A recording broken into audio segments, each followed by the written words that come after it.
믿고 막, 안녕하세요. 저는 이제 곧 대학에 입학하는 아들을 둔 평범한 가정주부입니다. 젊었을 적 저는 지인의 소개로 작은 사업체를 운영하는 남편과 결혼하여 남부러울 것 없는 신혼을 누렸습니다. 여유 있는 남편 덕분에 저는 모자람 없는 생활을 할 수 있었고 집에는 가사 도우미가 있어 살림할 걱정도 없었습니다. 그저 아침이면 일어나서 남편을 배웅해주고 커피 한잔하면서 하루 일과를 시작하곤 했어요. 젊은 나이에 성공한 남편은 가진 여유 덕분인지 성격과 행동에서도 그 여유가 묻어났습니다. 부모 덕 보지 않고 혼자 맨땅부터 시작해 자신의 사업을 일궈낸 남편은 남들에게 없는 투지와 자긍심이 있었습니다. 처음 만났을 때부터 그 사람의 그런 자신감이 참 매력적으로 느껴졌어요. 혼자 힘으로 그만큼 해냈다는 걸 보니 그런 사람이라면 무슨 시련이 닥치더라도 금방 헤쳐나갈 수 있을 거라 생각했습니다. 본인 노력으로 자수성가한 사람이라 그런지 밑에 직원들 대하는 것도 참 예의 있었고 주변에 사람도 많고 인복도 많은 사람이었습니다. 그런 남편은 항상 웃는 얼굴에 제게도 참 다정한 사람이었어요. 제가 원하는 것이라면 별이라도 따주고 싶어 했거든요. 농담이란 걸 알면서도 그 사람 말이라면 정말 다 믿을 수 있었어요. 저와 결혼할 때에도 제 손에 물 한 방울 안 묻히게 해주겠다더니 정말 저는 결혼 생활을 하면서 힘들고 어려울 게 하나도 없었습니다. 혼자 계시는 시어머니도 사치 하나 모르시고 그저 아들 부부 아이 낳고 오손도손 잘 살기만을 바라시는 마음씨 넓은 분이셨어요. 시어머니는 제가 시집 와서 남편 사업이 잘 되었다며 저를 복덩이처럼 여기셨습니다. 남편에 비해 내세울 것도 없던 저를 그저 며느리라는 이유로 아껴주시고 예뻐해 주시던 시어머니가 참 감사했고 저도 어머니에게 잘하고 싶었습니다. 결혼 초 갑작스럽게 친정어머니가 돌아가시면서 제 곁에 힘이 되어 주신 것도 저희 시어머니셨네요.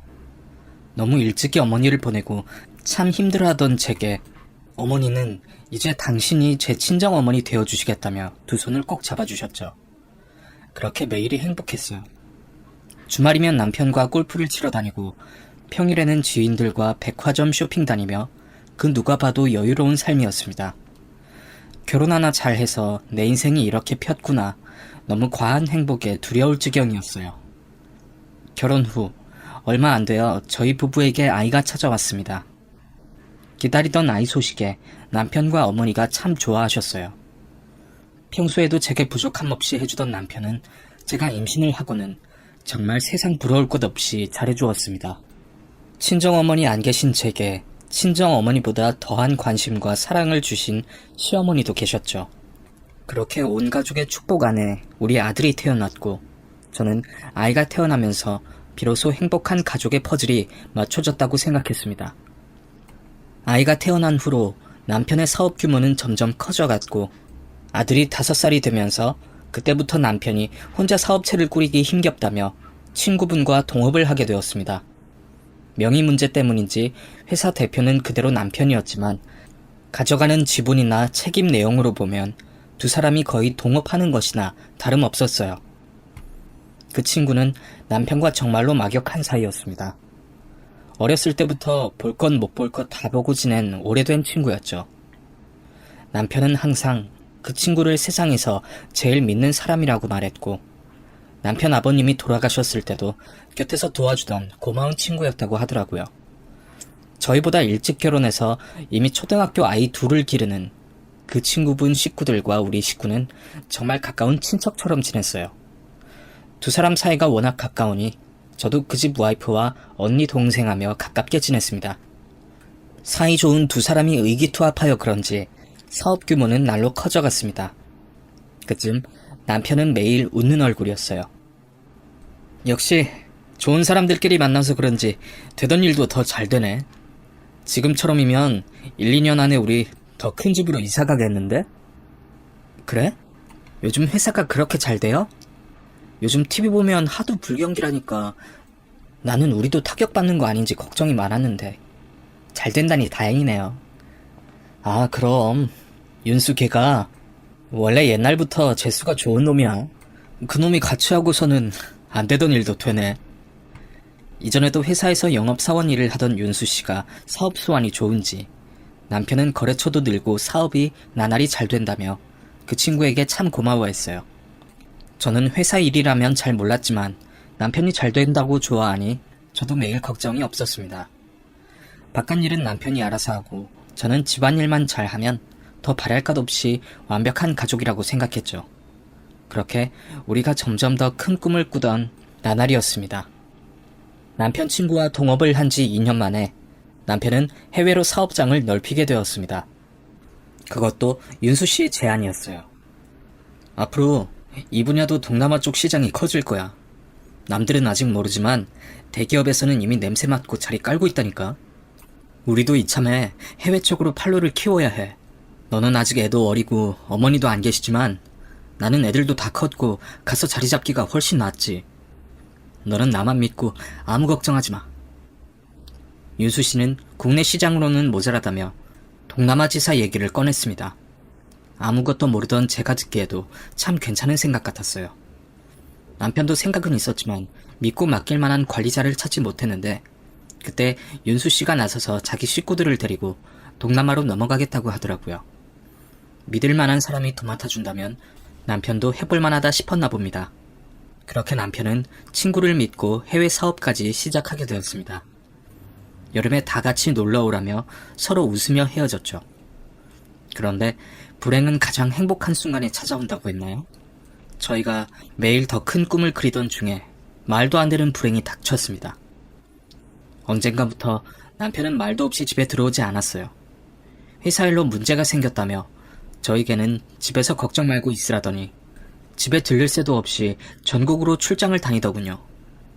그러더니 갑자기 동남아로 나가봐야겠다 그러는 겁니다. 그제야 뭔가 잘못되었다는 걸 알게 되었어요. 여보, 무슨 일 생긴 거지? 맞지? 나한테 숨기지 말고 얘기 좀 해줘요.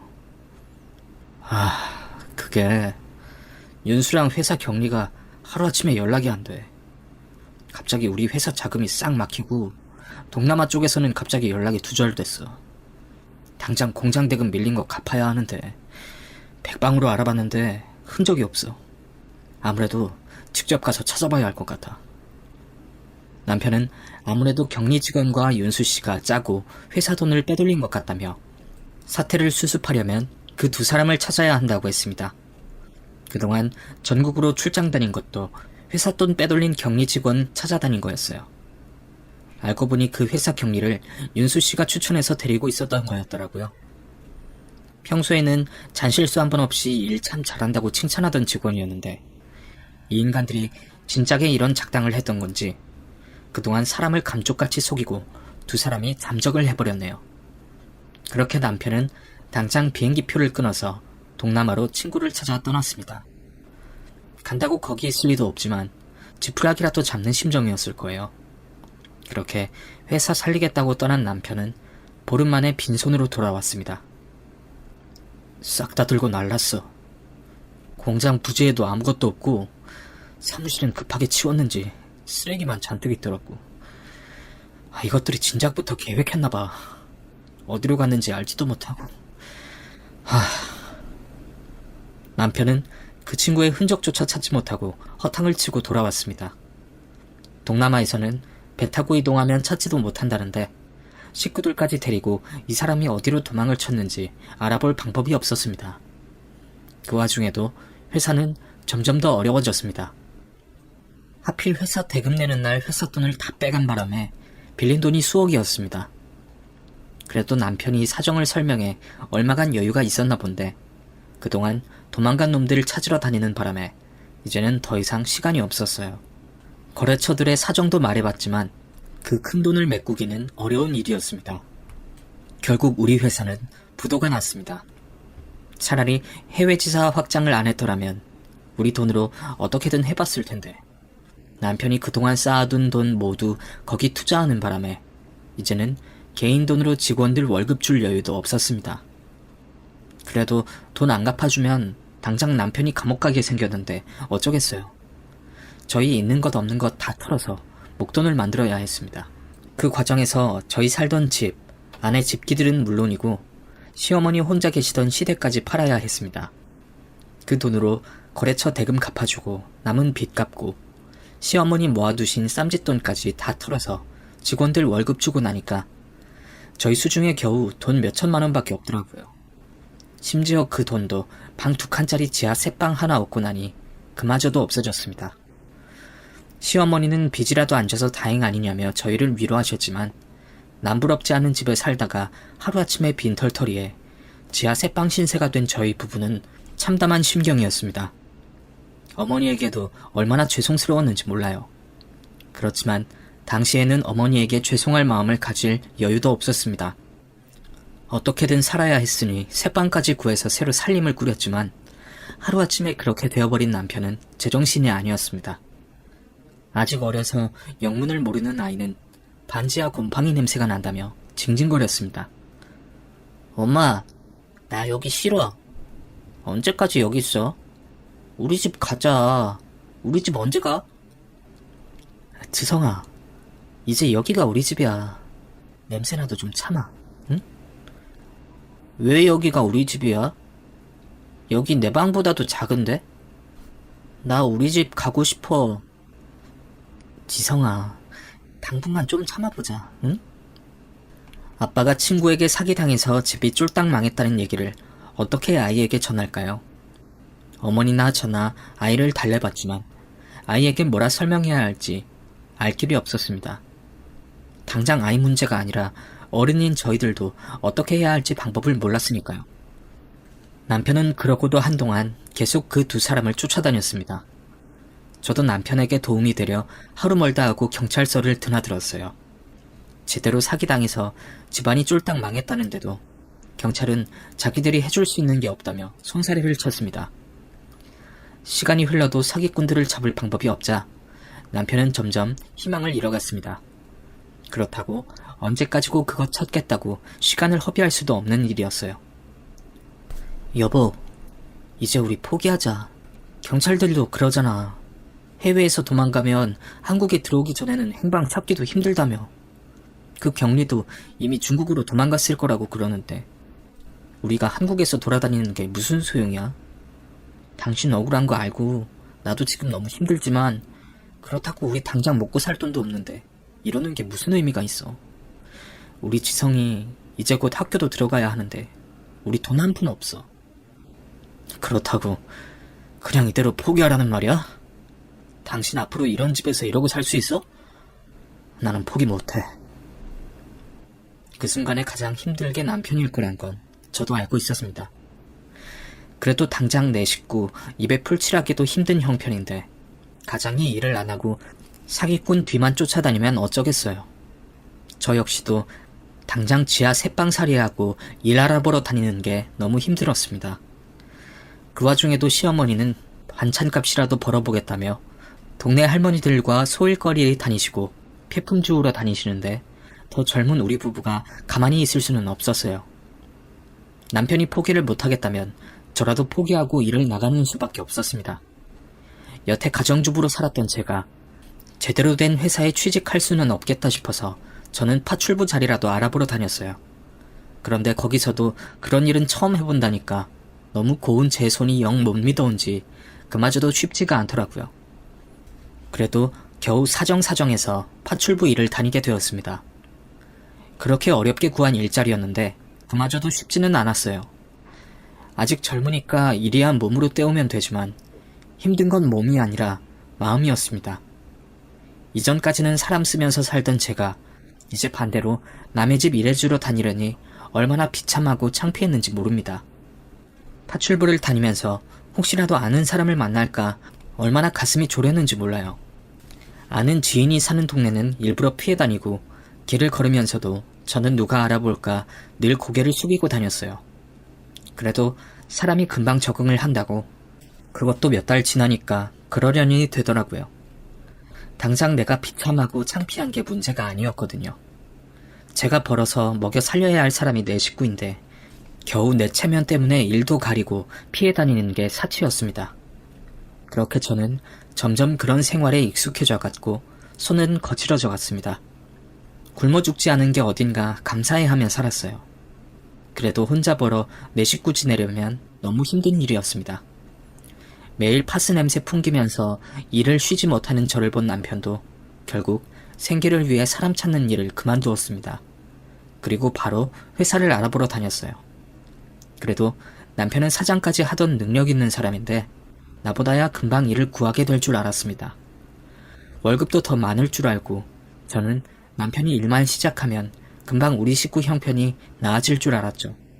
그런데 세상은 제 생각과 다르더라고요. 그래도 직원 여럿 두고 사장까지 하던 사람인데 이상하게 다른 회사에서는 그런 남편의 경력을 더 부담스러워 했습니다. 일할 능력이 충분히 되는 것 같은데도 번번이 자기 회사와 맞지 않는 것 같다며 퇴짜를 맞게 일쑤였습니다. 심지어 남편은 자존심을 구겨가며 자기 하청 주던 거래처까지 일자리를 부탁하러 찾아가 봤지만 그곳에서도 남편의 자리는 없었습니다. 남편은 관리자이지 실무자는 아니라는 이유였어요. 그래도 인복은 있는 줄 알았는데 일자리 하나 못 구하니 얼마나 비참했을지 그 심정이 상상도 되지 않네요.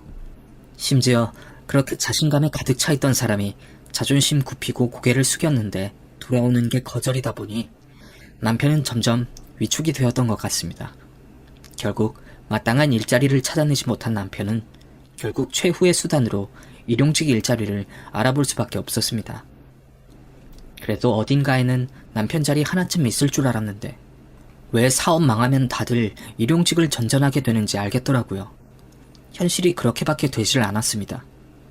당장 급한 사정에 결국 남편이 몸쓰는 일용직 일을 나가게 되고 해보지 않은 일에 남편은 너무 힘들어했습니다. 남편 역시도 사람 부리고 직원들 관리하던 사람이었는데 생전 처음 해보는 일을 하면서 욕먹는 게 얼마나 속이 상했을까요? 일을 나갔다 온 날은 속이 쓰리다며 밥도 먹질 못하더라고요. 그런 남편이 안쓰럽기는 했지만 저 역시 너무도 힘들고 고된 생활에 그런 남편 옆에서 챙길 여력이 없었습니다.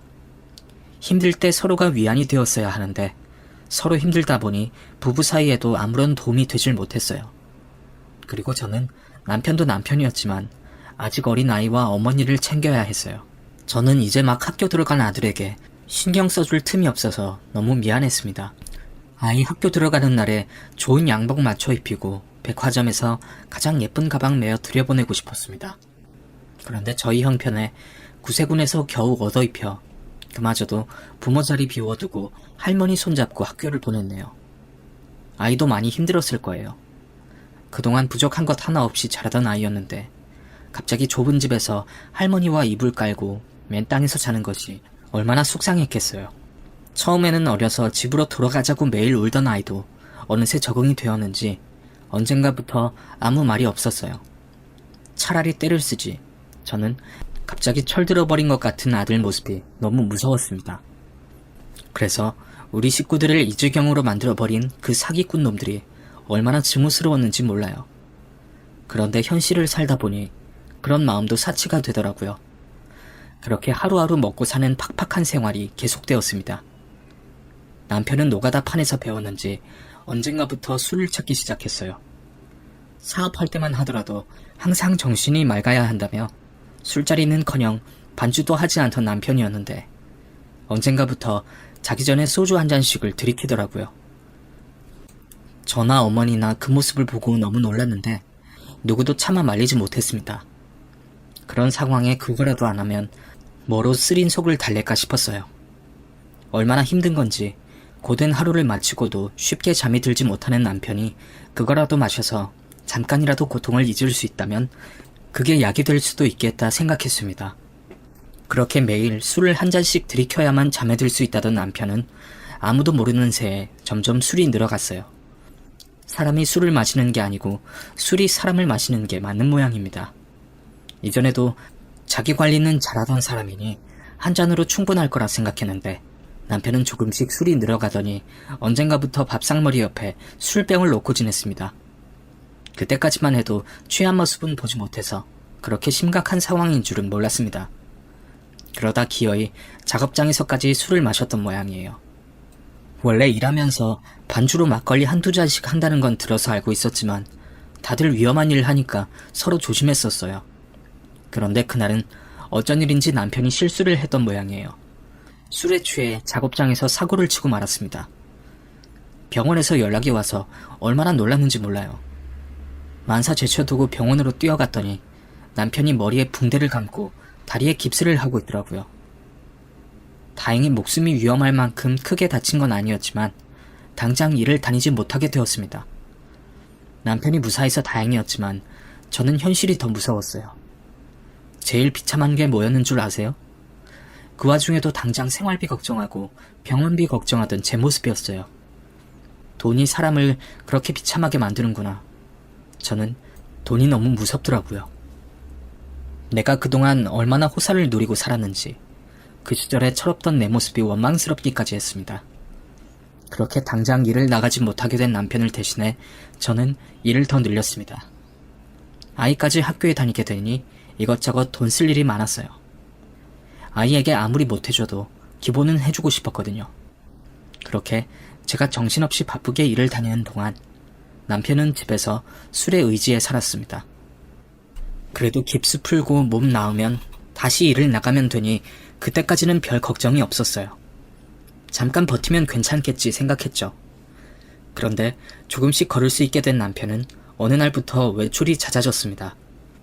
처음에는 쉬는 동안 일자리라도 알아보러 다닌다는 남편 말을 믿었습니다. 그런데 아무리 봐도 면접 보러 나가는 사람 행색이 아니더라고요. 수염도 귀찮다고 깎지 않아 덥수룩하고 옷도 대충 구겨진 걸 주워 입고 나가는데 그걸 보고 남편 말을 믿을 수가 없었습니다. 어딜 가냐 물어도 화만 내고 자꾸 거짓말을 하는 남편을 보고 저도 힘들고 지쳐서 더 캐묻지를 않았습니다. 그런데 얼마 뒤에야 남편이 그동안 어딜 그렇게 다녔는지 알게 되었어요.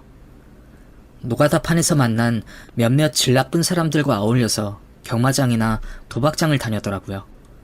평소에는 로또는 허상이라며 복권방에는 들어가 보지도 않던 남편이 일을 시작하면서 재미삼아 복권 한 장씩 사는 것은 그래도 위안이라며 그냥 두었더니 언젠가부터 일확천금 노리던 남편이 기어이 도박장까지 손을 뻗었나 봅니다. 그동안 면접 보러 다닌다고 나한테 차비며 밥값이며 받아가고 저 몰래 어머니한테도 돈 받아 나가더니 그 돈을 다 경마장에 버리고 왔던 모양이에요. 심지어는 도박장에서 돈까지 빌렸더라고요. 빚이라면 죽을 만큼 싫어하던 남편이 어떻게 이렇게까지 변했을까? 저는 너무 걱정스럽고 두려웠습니다. 그런데 남편의 변화는 거기서 끝이 아니었어요. 그렇게 도박장을 다니며 질 나쁜 지인들과 어울려 다니던 남편은 언젠가부터 알코올 중독 수준으로 술을 마시기 시작했어요.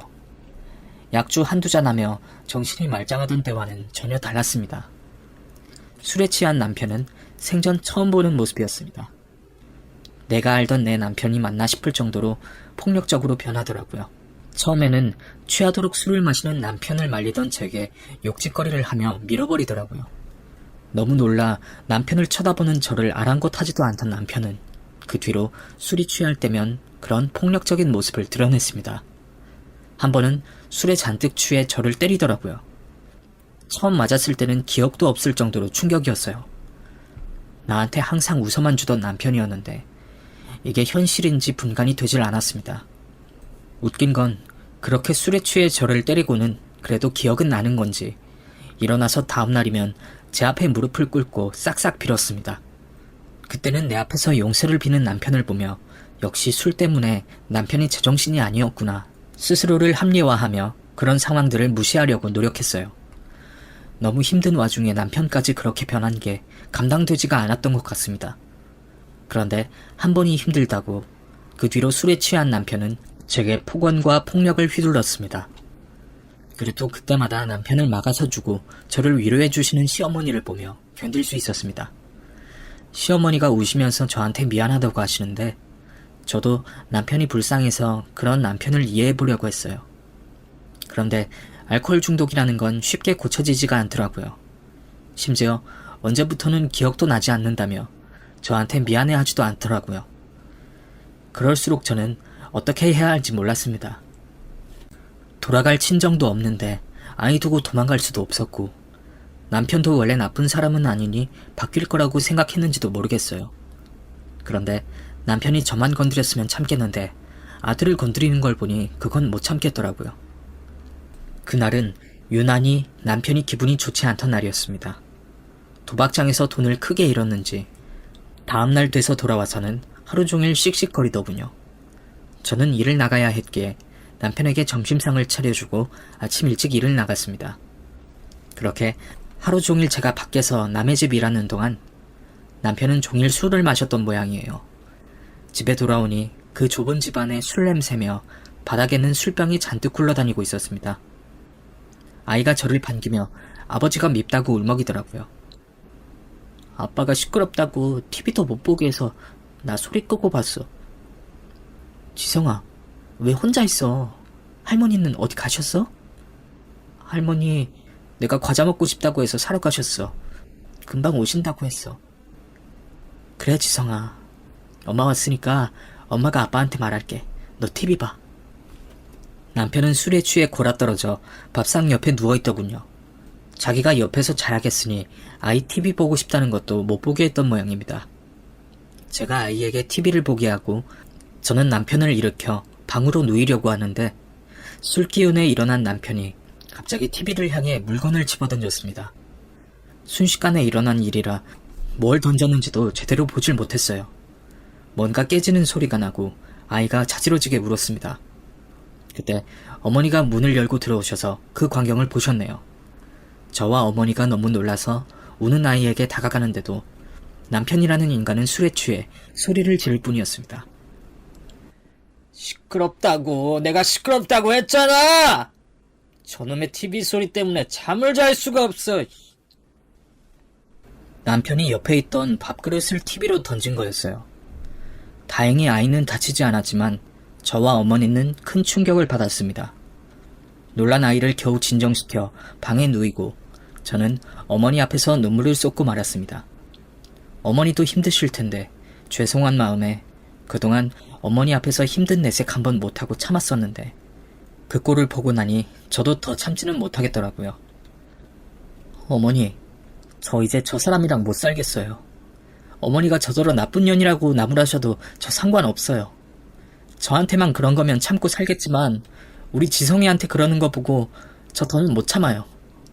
아무리 술에 취해 눈에 뵈는 게 없다고 해도 어떻게 지 새끼한테 저런 짓을 해요. 저는 기어이 참던 울분을 터뜨렸습니다. 혹시 잠든 남편이 소리에 깨고 쫓아올까 무서워 문도 잠그고 숨죽여 울었습니다. 그래, 나도 봤다. 나 너 탓 안 한다. 나도 이제 저놈 내 새끼라고 생각 못하겠구나. 아무리 지 힘든 건 알아준다고 하더라도 힘든 게 지뿐이랴? 어떻게 지처한테 그런 짓을 하고 지 새끼한테 그런 짓을 해? 나도 저거 인간으로 안 보이는구나. 너 어떻게 하던 나 아무 말 안 하마. 내일이라도 당장 애 데리고 나가 살아라. 내가 여태 소일거리해서 이것밖에 없지만 그래도 이 돈이면 어디 월세라도 못 구하겠니? 어머니는 어쩌시려고요. 저 사람 이제 눈에 보이는 것 없어요. 술도 절대 못 끊을 거예요. 어머니한테도 무슨 짓 할지 몰라요. 그래도 어쩌겠니? 내가 따라 나서면 니들한테 짐이나 될 텐데. 내가 나았으니 내 업보라고 해도 너는 지금이라도 새 인생 살 수 있지 않니? 내가 진작 너를 내보냈어야 하는데 내가 늙어서 너무 미련했어. 미안하다. 아니에요, 어머니. 저 어머니 두고는 못 나가요. 죽더라도 차라리 같이 죽지. 저 혼자 살자고 그러지는 못해요.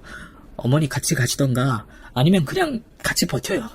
죽어도 같이 죽자는 제 말에 어머니는 결국 같이 도망을 결심하셨습니다. 술을 끊지도 않고 점점 폭력적으로 변하는 남편을 더 이상 두고 볼 수는 없었어요. 제게는 지켜야 할 아이가 있었습니다. 결국 저와 어머니는 다음날 남편이 나간 틈에 급하게 간단한 짐을 챙겨 집을 도망 나왔습니다. 남편이 우리가 도망 나간 걸 알면 당장이라도 쫓아와 내 머리채를 잡아챌 것 같았습니다. 혹시 남편이 우리를 찾아올까봐 얼마나 무서웠는지 저희는 생전 처음 가보는 시골 동네로 숨어들어 새빵을 잡았습니다. 아이를 급하게 전학시키고 그렇게 남편 피해 새 살림을 차렸네요. 이게 뭐하는 짓인지 남편 사업이 망한 후로 제 인생은 점점 더 깊은 나락으로 떨어지는 것 같았습니다. 급하게 구한 집은 겨우 방 한 칸에 작은 동네로 이사온 탓에 도시가 너무 멀어 파출부 일을 계속 나가기도 어려워졌습니다. 저는 닥치는 대로 일을 구하러 다녔어요. 식당에서 사람 구한다고 하면 무조건 찾아가서 일을 구했습니다. 어머니도 손 놓고 있지는 못하시겠는지 아이가 학교 가 있는 시간만이라도 일을 구하러 다니셨습니다. 혹시 남편이 나를 쫓아올까 두려워 전입신고도 제대로 하지 못하고 그렇게 도망자처럼 겨우 벌어먹고 살았습니다. 그래도 남편이라는 존재가 있을 때는 둘이서 힘들다는 위안이라도 있었는데 이제는 저 혼자 두 식구 먹여 살려야 할 형편이 되니 제 어깨의 짐은 더 무거워졌습니다. 그래도 살아보려고 발버둥치니 하늘이 도와주시는 건지 남편을 떠나 도망 나온 지 딱 2년 만에 저는 겨우 제대로 된 집을 구할 수 있었습니다. 정말 힘든 시기였어요. 시골 동네라 그런지 서울보다는 집값이 싸긴 싸더라고요. 오래되긴 했지만 방도 3개의 널널한 작은 주택 전세를 아주 헐값에 얻을 수 있었습니다. 내가 지성이 엄마 생각나서 바로 일러주는 거야. 여기 주인이 방치하듯이 내버린 집이라 일절 해주는 거 없이 알아서 해야 해. 그래도 이 돈으로 전세는 못 구하지. 사람이 산지 오래되었는지 겉으로 보기에는 귀신이라도 나올 것 같은 낡은 집이었지만 그래도 제대로 된 집을 구했다는 생각에 너무 기뻤습니다. 이전에는 남부럽지 않은 넓고 깨끗한 집에 살던 제가 몇 년 만에 이마저도 아쉬울 형편이라니 잠깐 실소가 나오긴 했지만 저는 우리 아들에게 방을 만들어줄 수 있겠다는 생각에 기쁘기만 했어요. 그렇게 저와 어머니가 열심히 쓸고 닦고 고쳐서 겨우 사람 살 정도가 되었습니다. 그래도 남의 집 일 다녔던 경험이 이런 데서 쓰이니까 기술 배워서 남줄 것 아니다 싶더라고요. 겨우 사람 살만한 집이 되고 아이 방에 직접 도배까지 해줬습니다. 아이는 그걸 보고는 예전에 살던 집 같다면서 뛸 듯이 기뻐했어요. 이제 제대로 된 집도 구했겠다. 내가 더 열심히만 하면 우리 아이 고생은 안 시키겠다 싶었습니다. 와, 우리 집 진짜 좋다. 아빠도 와서 살면 좋겠다. 아빠? 지성이 아빠 보고 싶어? 응. 우리 아빠한테는 언제 가? 그동안 아빠를 한 번도 찾지 않던 아이가 아빠 얘기를 꺼내는 걸 보고 저는 좀 놀랐습니다. 아이가 그날 일로 상처를 받아 다시는 아빠를 보고 싶지 않아 할 줄 알았거든요. 지성이 아빠 미운 거 아니야? 아빠가 지성이한테 화내고 막 나쁘게 했잖아. 그래도 아빠가 보고 싶어? 그때는 아빠가 밉고 싫었는데 나는 그래도 아빠가 보고 싶어. 아빠가 나 목마 태워주던 것도 기억나고 아빠가 그때는 아파서 그런 것도 알아. TV에서 봤어. 술 먹는 거 나쁜 것도 병원에서 고칠 수 있대. 아빠는 아파서 그랬던 거 아니야? 갑자기 아빠 얘기를 꺼내는 아이를 보며 저는 깊은 생각에 빠졌습니다. 그때까지도 저는 남편 만나는 게 무서워 이혼 생각도 못하고 숨어만 다녔는데 사실 언제까지 남편을 피해 다닐 수 있을까 걱정스럽기는 했어요. 그래도 당분간은 남편이 무서워 절대로 만날 생각을 하지 못했어요. 남편도 연락이 없는 걸 보니 혼자 잘 살고 있을 거라 생각했습니다. 그런데 호랑이도 제 말하면 찾아온다더니 아들이 아빠 얘기를 꺼내고 바로 며칠 뒤 저는 남편의 소식을 듣게 되었습니다. 경찰에서 저한테 연락이 왔더라고요. 경찰이라는 말에 혹시 남편이 죽었나 심장이 덜컥 내려앉았어요. 남편 소식이요?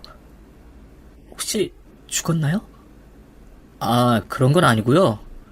남편분께서 부인분을 찾고 싶어 하시는데 저희가 이게 개인정보라서 부부 사이에도 함부로 알려드릴 수가 없거든요. 근데 남편분이 저희 서에서 뭘 맡기고 가셔서 연락을 드렸습니다. 남편이 경찰서까지 찾아가 제 연락처를 수소문했던 모양이네요. 드디어 올게 왔다는 생각이 들더라고요. 그래도 찾아낼 수는 없었는지 뭘 맡기고 갔다는 말에 저는 우편으로 서류를 받게 되었습니다. 이혼 서류라도 보내는 건가 싶었는데 서류 봉투 안에는 놀랄만한 것들이 들어있었습니다. 제 명의로 된 집문서 하나, 통장 하나, 도장 하나가 들어있는데 그 통장에는 1억의 돈이 찍혀 있었어요. 너무 놀라서 어머니랑 저랑 눈을 비비며 쳐다봤네요. 아니, 이걸 애비가 보냈다고? 아니, 그놈이 이 큰 돈이 어디서 나서? 모르겠어요. 그리고 여기 아파트요. 이것도 제 명의로 되어 있어요. 아니, 그 사람이 갑자기 무슨 수로 이 큰 돈을 만들었을까요? 남편은 돈과 함께 쪽지 하나 넣어 보냈습니다. 지성이 엄마, 미안해. 우리 살던 집 기억나? 그 집은 못 구했지만 최대한 노력했어. 내가 전에 내가 살던 우리 집 꼭 돌아가게 해주겠다고 했잖아. 약속 늦게 지켜서 미안해. 그리고 통장 비밀번호는 우리 결혼 기념일이야. 당분간 생활비로 써. 당신이 너무 보고 싶지만 당신이 싫어할 테니 나는 당신이 용서할 때까지 여기 있을게. 혹시라도 나를 보고 싶으면 연락 줘. 남편이 그동안 무슨 짓을 한 건지 제가 먼저 든 생각은 혹시 도박으로 큰 돈을 땄나?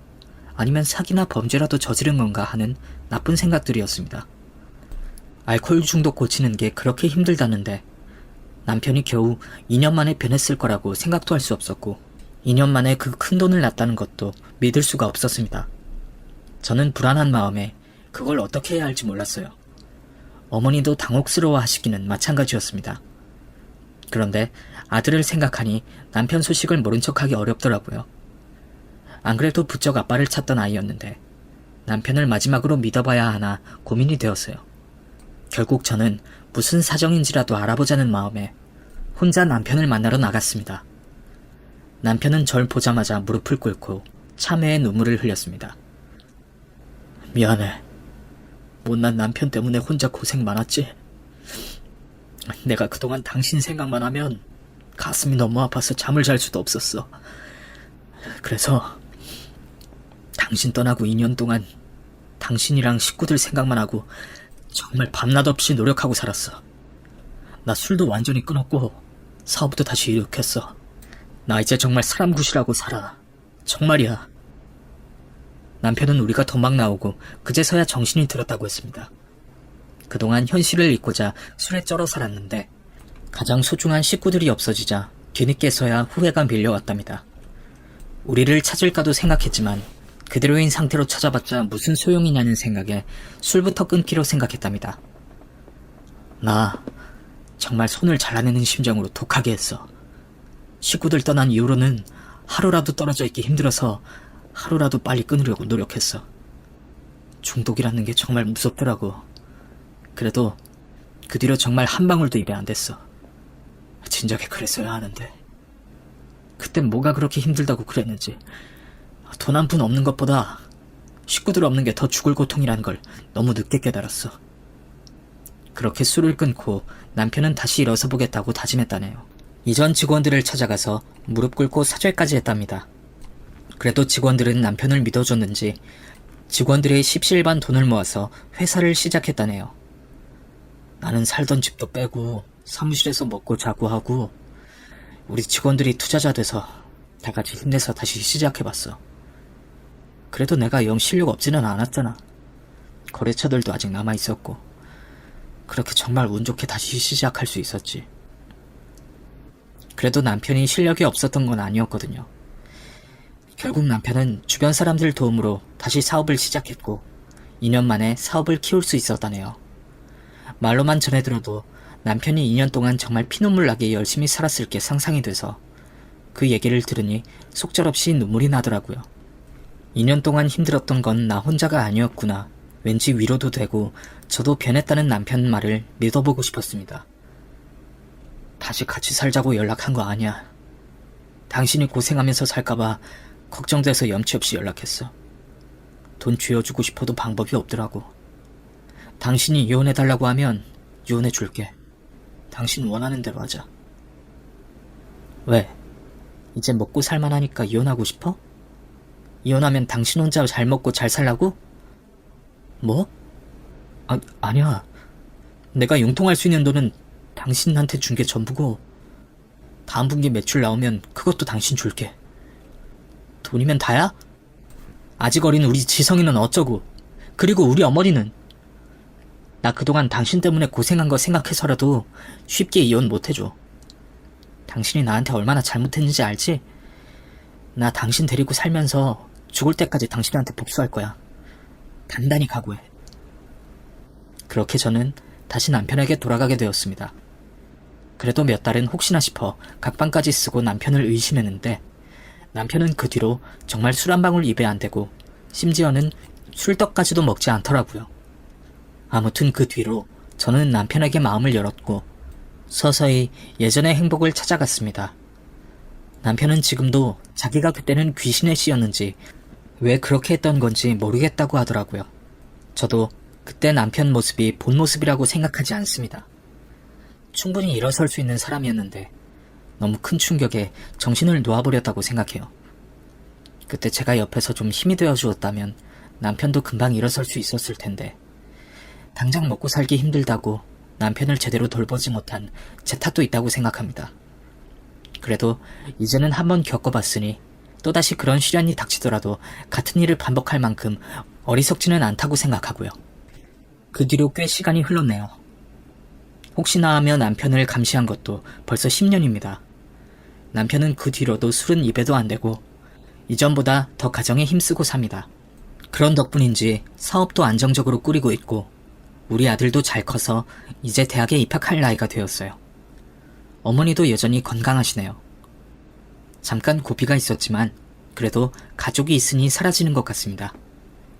앞으로 또 어떤 시련이 닥칠지 모르겠지만 그때는 우리 식구 모두 힘을 합쳐 잘 헤쳐나가기를 기도합니다.